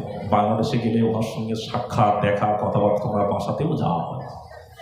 যাই হোক, খুব ভালো আলেম হতো। তবে এমন একটা সময় পেয়েছে, বেচারা ঘুমের সময়, মানুষ ঘুমাবে। যাই হোক, আল্লাহ আপনাদের হাক্কানি আলেমদের ওয়াজ শোনার মতো তৌফিক দেন। সকলে বলুন আমিন। ইবলিস জিকির করছে, জিকির করছে, খুব জিকিরে মশগুল। উম্মুনা হাওয়া আলাইহিস সালাতু ওয়াস সালাম জান্নাতের ভিতরে দুজন ছিলেন, একজন হলো আদম নবী, আরেকজন হলো তার স্ত্রী ওয়াইফ, যার নাম হলো হাওয়া আলাইহিস সালাতু ওয়াস সালাম। ইনিও আছে। ইনি জান্নাতের ভিতরে ঘুরছে, ঘুরতে ঘুরতে এমন সময় দরজার কাছ থেকে আওয়াজ আসছে, কে যেন আল্লাহ জিকির করছে। কে? দেখছে একজন দাড়িওয়ালা, টুপিওয়ালা, জুব্বাওয়ালা লোক আল্লাহ জিকিরে মশগুল। আরে ভাই, কে এত সুন্দর কণ্ঠে, এত সুন্দর আওয়াজ আল্লাহ জিকির করে? আরে কণ্ঠ দেওয়াটা এটাও আল্লাহর একটা দাম, ঠিক কিনা বলুন? সকলের সব কণ্ঠ আল্লাহ দেয় না। এমন সময় উম্মুনা হাওয়া দরজার কাছে দাঁড়িয়ে বলছেন, কে ভাই আপনি? আপনার পরিচয় কি? আপনি এত সুন্দর কণ্ঠে আল্লাহ জিকির করছেন? ইবলিস এত জিকিরে মশগুল, ও এই কথা যেন কোনো ভূক্ষেপ করছে না। যখন কোনো কাজে মশগুল হয়ে যায়, অন্য কোনো কথা যেন খেয়াল হয় না, জিকির হচ্ছে। আবার জিজ্ঞেস করলেন, কে ভাই? ইবলিস তখন পরিচয় দিচ্ছে, কোরআন জানিয়ে দিয়েছে, গল্প নয়। ইবলিস কি পরিচয় দিচ্ছে? ইন্নী লাকুমা লামিনাস সলিহিন, আমি হলাম তোমাদের দুইজনের জন্য সৎ উপদেশকারী। কজনের জন্য? দুজনের জন্য সৎ উপদেশকারী। আরে দাড়িওয়ালা, টুপিওয়ালা, জুব্বাওয়ালা যদি বলে সৎ উপদেশে, এখানে আর অবিশ্বাস হবে? জোরে বলেন, অবিশ্বাস হবে? ও ভাইরা আমার, এমন সময় উম্মুনা হাওয়া জিজ্ঞেস করলেন কি সৎ উপদেশ বলুন? এমন সময় ইবলিস বললেন সৎ উপদেশ হলো এটাই, আপনি আমাদের আদি মা, আপনি আমাদের প্রথম মা, আপনি আল্লাহ, আপনার স্বামী হলো আমাদের প্রথম পিতা। অতএব আল্লাহ জান্নাতে আপনার আরামা এসে রয়েছে, কিন্তু আল্লাহ রাব্বুল আলামিন কি আলোচনা করছেন, কি সিদ্ধান্ত নিচ্ছেন তা তো আপনারা জানেন না। উম্মুনা হাওয়া বললেন না না, তা তো জানি না। বলল আল্লাহ সিদ্ধান্ত নিয়েছে আপনাদের আর আরামের জায়গায় রাখবে না, অতএব আর জান্নাতে আপনাদেরকে রাখবে না। ভাইয়ের আমার, কোনো ব্যক্তি যদি আরামের জায়গায় থাকে, তার কাছে যদি এইরকম সংবাদ দেয়, ওই ব্যক্তিটা দেখবেন মন খারাপ হয়ে যাবে, ঠিক কিনা বলুন? খাওয়া দাওয়া বন্ধ করে দেবে, কান্নায় পড়ে যাবে, তাই তো নাকি? ও ভাইয়ের আমার, উম্মুনা হাওয়া এই কথা শুনে কেঁদে ফেললেন। উম্মুনা হাওয়া কেঁদে ফেলার জন্য ইবলিস এবার মনে মনে করছে আমার কাজ সাকসেস হবে। কারণ নারীরা হলো বড় নরম দিলের, নারীরা হলো বড় নরম দিলের। এদের কাছে যখন একটু কোনো দুঃখের কথা বলবেন দেখেন এরা কেঁদে ফেলে, ঠিক কিনা বলুন? সেজন্য রাসূলুল্লাহ বলেছেন, খবরদার আমি তোমাদের পুরুষদের বলছি, ফাজুরুহা ফিল কবরিহি, তোমরা কবর জিয়ারত করো, কিন্তু খবরদার তোমাদের নারীদেরকে কবর জিয়ারত করতে নিয়ে যেও না। এরা নরম দিলের নয়, এদেরকে কবরের ধারে গিয়ে এরা ভেঙে পড়ে অনেক সময় শিরক বিদআত করে ফেলতে পারে। খবরদার নারীদের কবর জিয়ারত করা যাবে না। রাসূলুল্লাহ বললেন পুরুষরা কবর জিয়ারত করো। ভাইরা, ছেলেরা, যুবকেরা, এমন সময় কান্নায় যখন পড়লেন, ইবলিস বললেন আপনি কাঁদবেন না, তবে একটা কাজ যদি করতে পারেন আল্লাহ বের করবে না। কটা কাজ? কাজ কটা? একটা কাজ যদি করতে পারেন আল্লাহ বের করবে না। কি কাজ বলুন? কাজ হলো এটাই, আল্লাহ তোমাদের দুই স্বামী স্ত্রীকে জান্নাতের ভিতরে থাকতে দিয়েছে, আরামায়েশ দিয়েছে, সব গাছ জায়গায় ঘুরতে বলেছে, সব গাছের ফল খেতে বলেছে, কিন্তু আল্লাহ আদম নবীকে বলেছেন খবরদার লা তাকরাবা হাযিহিস শাজারা, খবরদার ওই গাছের কাছে যাবে না, ফল খাও তো দূরের কথা। বন্ধু যুবকেরা, ইবলিস ও কোরআন বুঝতো, জানতো, ঠিক কিনা বলুন? ও বাবাজি, ছেলেরা, যুবকেরা, এমন সময় বললেন আপনি ওই গাছের ফলটা নিয়ে নিন, গিয়ে দুজনে খেয়ে ফেলুন। এমন সময় উম্মুনা হাওয়া জবাব দিলেন আল্লাহ তো নিষেধ করেছে। আর ইবলিস বোঝাচ্ছে আল্লাহ নিষেধ করেছে কাকে? আল্লাহ কাকে বার্তা দিয়েছেন? আদম নবীকে, ঠিক কিনা বলুন? সংবাদ দেয় কাকে? আদম নবীকে। ভাইয়েরা, যুবকেরা, বন্ধুরা, ইবলিস কি সুন্দর বুঝিয়ে দিলেন আল্লাহ তো নিষেধ করেছেন আপনার স্বামী আমার পিতা আদমকে, অতএব আপনি নিয়ে নিন, নিয়ে দুজনে খেয়ে ফেলুন, আল্লাহ আর কোনোদিন বহিষ্কার করবে না, বের করে দেবে না। এমন সময় নিয়ে নিলেন ফল, দুজনে খেলেন, জান্নাতি পোশাক খুলে গেল, জান্নাতের ভিতরে আদম নবী উলঙ্গ হয়ে গেলেন, উম্মুনা হাওয়া উলঙ্গ হয়ে গেলেন। আল্লাহর নবী আদম চিৎকার মেরে কেঁদে উঠলেন, কেঁদে উঠে বললেন আল্লাহ জান্নাতি পোশাক খুলে গেল কেন? আল্লাহ তরফ থেকে আওয়াজ এলো, আদম যতদিন আমার হুকুম মেনেছিলে, ততদিন আমার কথা মোতাবেক ছিলে, এখন আমার হুকুম অমান্য করেছো, আমি আল্লাহ আর এই জায়গায় তোমাদেরকে রাখবো না। আল্লাহর একটা হুকুম অমান্য করার দরুনে আল্লাহ রাব্বুল আলামিন কি করলেন? আদম নবীকে দুনিয়ার জমিনে দুটো সাজা দিলেন।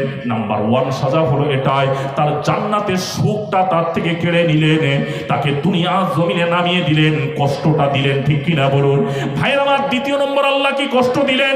ইমাম ফখরুদ্দিন রাজি তিনি লিখছেন দ্বিতীয় নম্বর কষ্ট হলো এটাই, আল্লাহ আদম নবীর অন্তরে বিরহ যন্ত্রণা দিয়ে দিলেন। কি যন্ত্রণা? কেমন? আল্লাহ আদম নবীকে কেমন যন্ত্রণা দিলেন? আদম নবীকে নামিয়ে দেওয়া হলো দুনিয়ার জমিনে কোথায়? সিংহলের সরণদ্বীপ নামক জায়গায়। উম্মুনা হাওয়াকে নামিয়ে দেওয়া হলো মক্কা শরীফের এয়ারপোর্ট জিদ্দাতে নামিয়ে দেওয়া হলো। দুজন দু জায়গায়। আমরা বলি অনেকে দেখবেন স্বামী স্ত্রী খাওয়া হোক আর না হোক একসঙ্গে যদি থাকতে পারি এটাই আনন্দ, ঠিক কিনা বলুন? আল্লাহ যদিও সুখটা কেড়ে নিল, কিন্তু তারপরে দুজনকে নামিয়ে দিল দু জায়গায়, ঠিক কিনা বলুন? দুজনে কারোর সঙ্গে কারোর দেখা হয় না, সাক্ষাৎ হয় না, এটাই তো অন্তরের একটা বিরহ যন্ত্রণা। বহুদিন পরে আদম আলাইহিস সালামের সঙ্গে উম্মুনা হাওয়ার দেখা হচ্ছে কোথায়? আরাফার ময়দানে, মক্কা শরীফে আরাফার ময়দানে। হাজিরা যেখানে যায়, যে আরাফার ময়দানে জিলহজ মাসের 9 তারিখে যদি হাজিরা না যায়, আল্লাহর নবী বললেন তার হজ হবে না, হবে না, হবে না।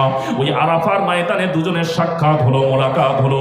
ওই আরাফার ময়দানে একটা পাহাড় আছে, তার নাম হলো জাবালে রহমত। পাহাড় জাবালে রহমত। আদম আলাইহিস সালাম এই ভুলের অনুতপ্ত হয়ে আল্লাহর কাছে রোনাজারি করলেন। কত? 313 বছর কাঁদলেন। আল্লাহ দোয়া কবুল করলো না। ও ভাইরা আমার, যারা নামাজ চিনেছ, রাসূলুল্লাহ চেনো না, আদম নবী চিনলা, তুমি চিনতে পারলে না। আদম নবী ওই আরাফার ময়দানে জাবালে রহমত পাহাড়ে উঠে দাঁড়িয়ে আল্লাহকে বললেন, রব্বুল আলামিন, এতদিন দোয়া চেয়েছি, আপনি দোয়া কবুল করেননি মাবুদ, তবে আজকের দোয়া চাইছি। জান্নাতে আপনার নামের সঙ্গে একটা নাম ছিল, সেটা হলো মুহাম্মাদুর রাসূলুল্লাহ। আমি ওই মুহাম্মাদুর রাসূলুল্লাহর নামের ওসিলা দিয়ে দোয়া চাইলাম। জোরে বলে ভাইয়ের আমার, আল্লাহ দরবারে দোয়া কবুল হয়ে গেল, আল্লাহ দরবারে দোয়া মঞ্জুর হয়ে গেল। ও বাবাজি, ছেলেরা, যুবকেরা, তাহলে আদম নবী যদি রাসূলুল্লাহকে মানলো, চিনলো, আর আমরা হতভাগা কপাল ফাটা, আমরা সেই নবীকে পেয়েও মানতে পারি না। আমরা অনেকে বলে থাকি নবী আবার কি, নবী আমাদের বড় ভাই, নবী আবার কি, নবীর সঙ্গে তফাৎ হলো এটাই, নবীর উপরে ওহী নাজিল হয়, আমাদের উপরে নাজিল হয় না। বলে কোরআন মানি, বলে কি মানি? কোরআন। কোরআন দলিল দিয়েছে, আল্লাহ বলে দিয়েছেন কি? বলে কুল, হে নবী বলে দিন, ইন্নামা আনা বাশারুম মিসলুকুম, যে নবী তুমি জানিয়ে দাও আমি তোমাদের মতো মানুষ। খবরদার, খবরদার, কোরআন ব্যাখ্যা ভালো করে বুঝবেন, কোরআনের ব্যাখ্যা করার মতো ব্যাখ্যা করো। সেই জন্য বন্ধুরা, যুবকেরা, নবী মানুষ আপনাকে ভাবতে হবে, কিন্তু নবীকে আমাদের মতো মানুষ বলা যাবে না। নবী মানুষ, নবী ফেরেশতা নয়, নবী জিন নয়, নবী মানুষ। তবে নবী আমাদের মতো মানুষ নয়। আল্লাহর পরেই যদি কারোর মাকাম হয়, ইজ্জত সম্মান দেনেওয়ালার লোক হয়, সেটা হলো আখিরি নবী, বিশ্ব নবী জনাবি মুহাম্মাদুর রাসূলুল্লাহ। জোরে বলুন। সেই জন্য কবি বলেছেন, মুহাম্মাদুন বাশারুন, মুহাম্মদ সাল্লাল্লাহু আলাইহি ওয়াসাল্লাম বাশার, লাইসা কাল বাশারি, খবরদার আমাদের মতো বাশার বলো না। ইয়াকুতু হাজারুন, ইয়াকুত নামে একটা পাথর আছে, এটাও পাথর। লাইসা কাল হাজারি, অন্য পাথরকে ইয়াকুত পাথরের সঙ্গে মেলালে এক হবে না। কাবা শরীফের গায়ে একটা পাথর আছে, যেটার নাম হলো হাজরে আসওয়াদ, ওটাও পাথর। পাহাড়ে যাবেন, বড় বড় পাথর আছে, ওটাও পাথর। এই পাথরের সঙ্গে ওই পাথরের তুলনা করা যাবে না। এই কাবা শরীফে হাজরে আসওয়াদ পাথরে যদি চুমা দেন, রাসূলুল্লাহ বলেছেন তোমার জীবনের সব গুনাহ এই পাথর টেনে নিতে পারে। এই পাথর, এটাও পাথর, ওটাও পাথর, দুই পাথর কোনোদিন এক নয়, ঠিক কিনা বলুন? সেই জন্য বাবাজি, ছেলেরা, যুবকেরা, বলবো নবী মানুষ, কিন্তু নবী আমাদের মতো মানুষ বলা যাবে না। আল্লাহর পরেই মর্যাদা হলো যার, তিনি হলেন রাসূলুল্লাহ। জোরে বলেন। ভাইরা আমার, ইবাদত করতে গেলে আল্লাহকে মানতে হবে, এই রাসূলুল্লাহকে রাসূলুল্লাহর মতো মেনে নিতে হবে। মেনে নেওয়ার পরে যদি ইবাদত করেন, তখন দেখবেন দিলে মজা লাগবে, আনন্দ লাগবে, ঠিক কিনা বলুন? আসুন সেই নবীর সামনে দাঁড়িয়ে একটু সালামের নজরানা, ইয়া নবী।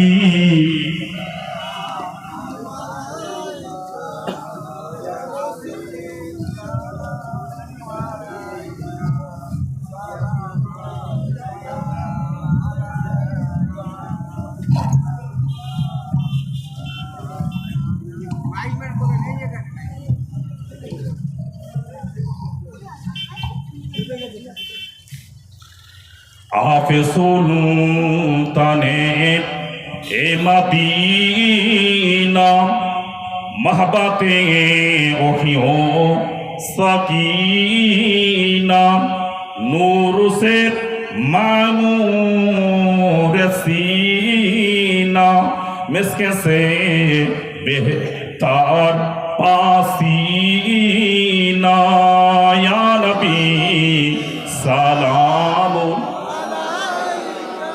या रसूल सलाम,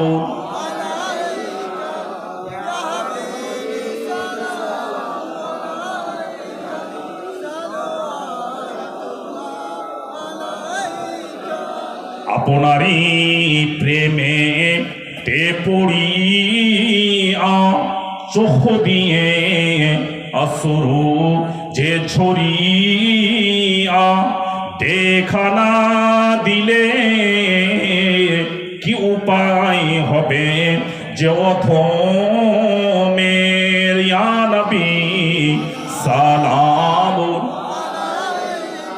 ইয়া রাসূল সালাম ইয়া হাবিবি সালাম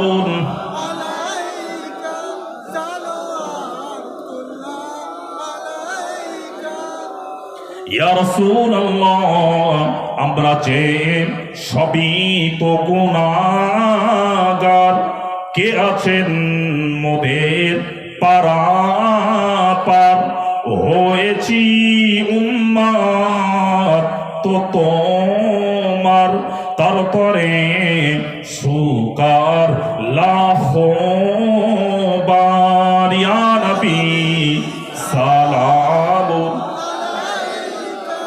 ইয়া রাসূল সালাম ইয়া হাবিবি সালাম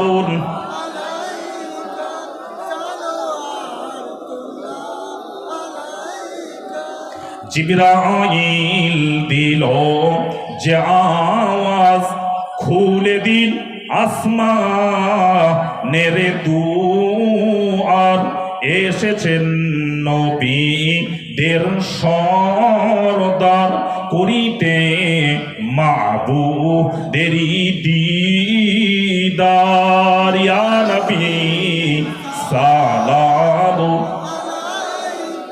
ইয়া রাসূল সালাম ইয়া হাবিবি সালাম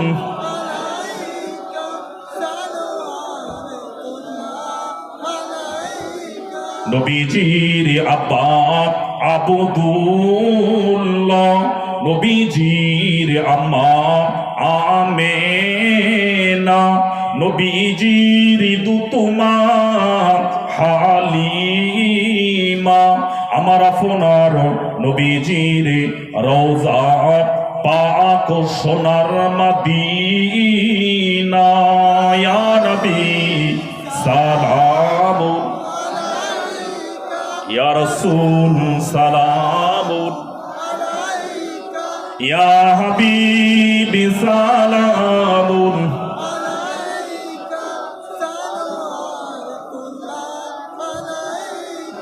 সকলে একটু তুবিদা তোমার